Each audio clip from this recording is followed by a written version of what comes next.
একটা কাহিনী মনে পড়ে আর কি, সত্য আমার সাথে ঘটছে। তো আমি সৌদি আরবে বসা ছিলাম, তো বাঙালিরা তো যেখানেই দেখে ওইখানেই মিডিয়ার যুগ।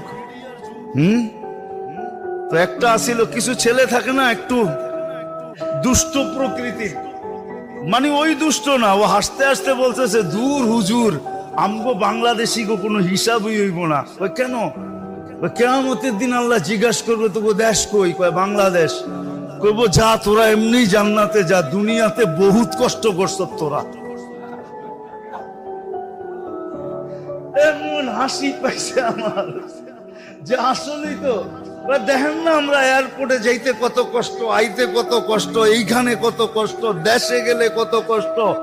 আমাকে কষ্টের তো আর শেষ নাই, আর কি হিসাব নিব আমাগর থেকে? তোর কথাটা আমার ভালোই লাগছে। হাসতে হাসতে